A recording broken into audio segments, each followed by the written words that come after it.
Hello YouTube and welcome back to a brand new episode of the Vinyl Survivor series. As always, the Vinyl Survivor series is all about the final reckoning of albums I've picked up.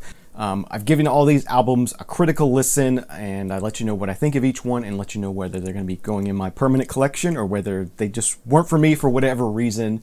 And I give you a bit of info on each one and kind of likes and dislikes, thumbs up, thumbs down kind of thing. First one we have here is a pretty interesting one. This is a soundtrack to the movie Mike's Murder. I believe it's in 1984, was it? 1983 is the year on this one. This is a soundtrack completely written and composed by Joe Jackson. So it's almost like a Joe Jackson album, but it's written as a soundtrack to this movie. Excellent soundtrack. If you like Joe Jackson, you're gonna like this. Obviously, it's definitely a very Joe Jackson kind of sound. Great pop music.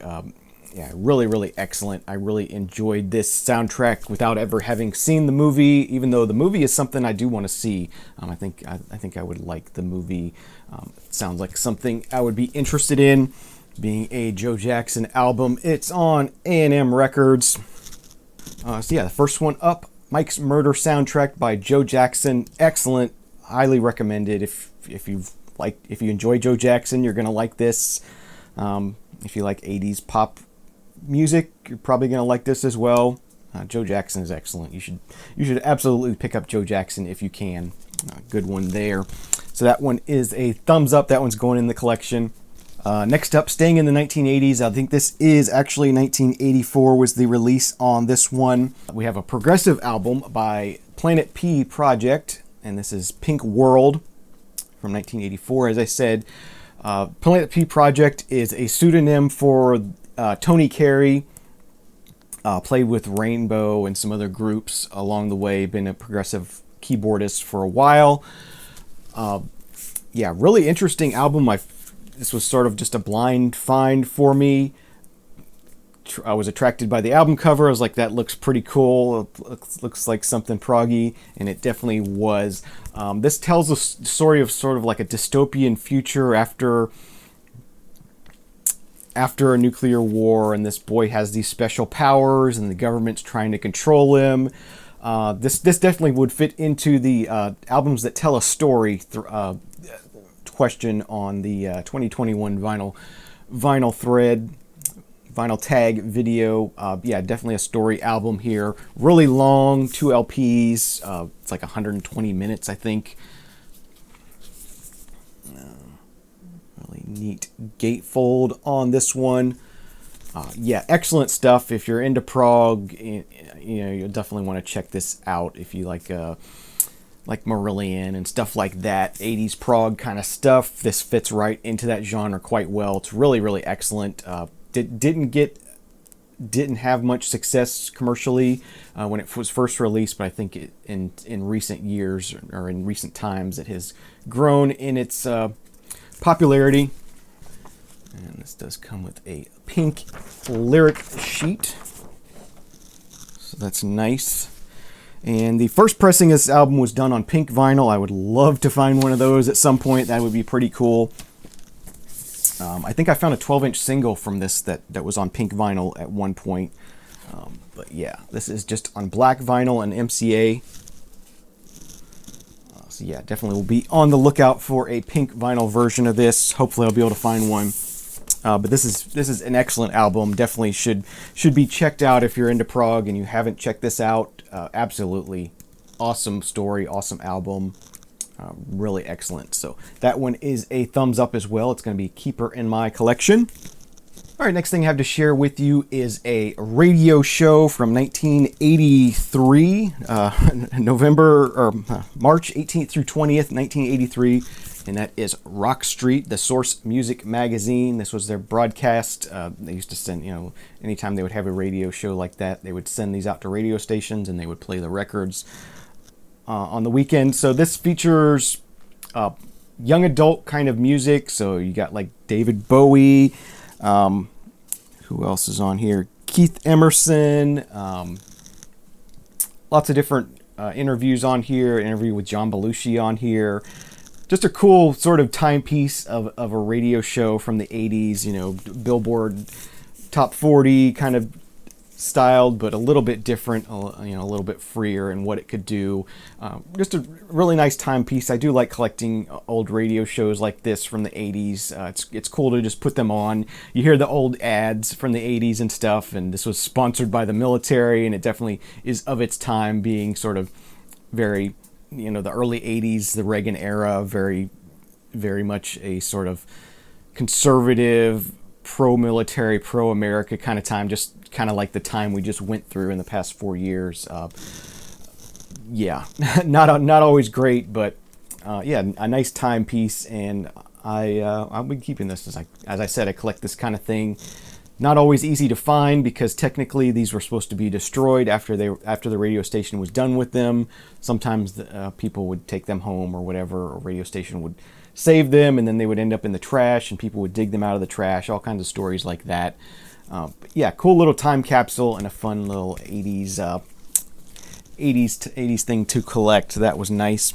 Next one is one, don't need too much to say about it. Bob Dylan's Greatest Hits Volume 2 2 LP set.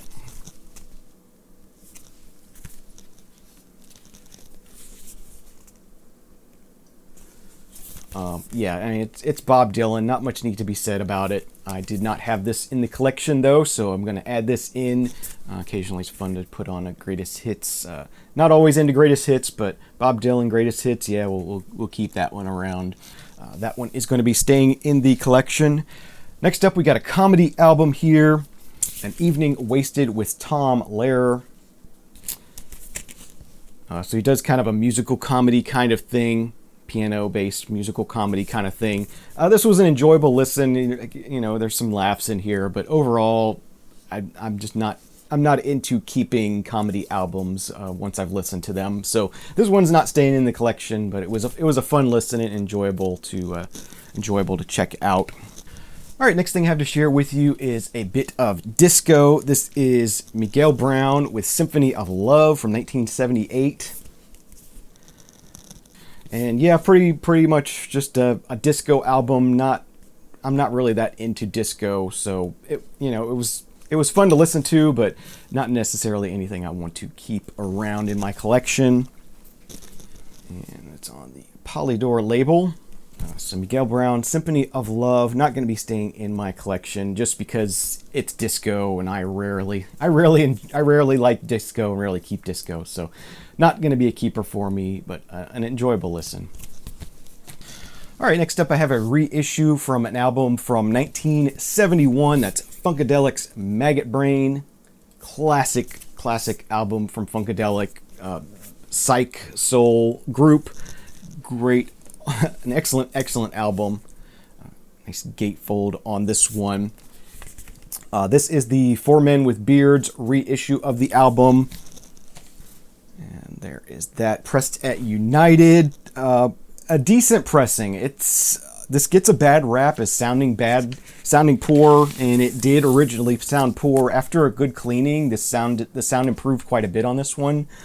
So it's definitely much better after a cleaning. So I recommend, if you have this and you were disappointed, give it a good clean. Hopefully you have some sort of good cleaning method to a vacuum machine or an ultrasonic cleaner or something like that. Not bad once it got cleaned up, and an excellent album to begin with. A tough one to find in a good original of. So your mileage may vary. It's up to you what you want to try to do. Finding a clean original is going to be tough, and this one is hit or miss, I guess, as far as the quality. But it did respond well to a good cleaning. So I say, if you do have this, give it a good cleaning, give it another try. But an excellent psych soul album from Funkadelic. I loved it. Definitely just killer guitar work on this, and definitely something I'm going to be keeping in my permanent collection. All right, next up I have, I don't know how to qualify this group. I don't know how to sort of rate this group as far as what it sounds like. It's kind of, I don't know, alt rock, hard rock, modern, indie, hard rock kind of stuff. The group SupraWes with their album Adore from 2015. This one does have a gatefold with some lyrics and some more artwork on it. Yeah, I guess maybe the artwork kind of gives you an idea of the sound of this. It's kind of aggressive, kind of angsty, but in a good way. It's not totally cheesy sounding. I don't really know how to say this, but I do like this album quite a bit. I will say that I did enjoy it. It's when I want to hear something kind of more aggressive. This definitely fit the bill for that. And this is on black vinyl. This particular copy I have here, pressed at GZ vinyl. Yeah, SupraWes, Adore Life. Don't know exactly how to describe this, but I just know I like it and I enjoy it, and it's going to be going in my permanent collection. All right, next thing I have to share with you is an indie rock album from 1997. That's Radiohead's OK Computer, one of their most highly rated, one of their most well-loved albums. Excellent album here. You got Paranoid Android on here, Karma Police, The Tourist. Excellent, just an excellent Radiohead album. If you're into Radiohead, I'm sure you have this. Really nice gatefold with this one. And then the inner sleeves have some more artwork on them. And here is the first LP on black vinyl, pressed at MPO. Sounds amazing, sounds awesome. I know earlier presses of this were not great. This is the 2016 repress, or when did they repress this? I don't know exactly. This is a fairly recent repress of it. But yeah, done at MPO. Excellent sound quality on this one. I know other represses of this didn't have the greatest sound quality, but this one's good. So that's Radiohead's OK Computer. Definitely gets a thumbs up from me, and it's going to be staying in my permanent collection. All right, and the last thing I have to share with you today is a pop album from Britney Spears. This is her album Glory. This one features her big hit Make Me with G-Eazy on it. Really good one there. Really nice to have this in LP format. This is a nice copy that came with a poster of all the people that pre-ordered it. All our names are here, so I pre-ordered this album. So my name is on that poster, which is pretty cool. Album is pressed on black vinyl, 2 LP set. So Britney Spears, Glory. I know it's not for everybody, but I enjoy my female big-time pop stars, and definitely enjoy Britney Spears, and picked this up on vinyl. It was nice to have, so that one's staying in my permanent collection. So that's going to do it for this episode of the Vinyl Survivor. I think 8 of them survived and 2 of them didn't, so that was a pretty good round. I hope you enjoyed. I hope there was something, at least one thing in here that caught your eye that you want to check out some more for yourself. Thank you so much for watching. Please subscribe if you're not already, so you can be kept up to date with future episodes. Have a great day, great night. Remember, there is no bad music, only music you don't like, and we'll see you again next time. Cheers.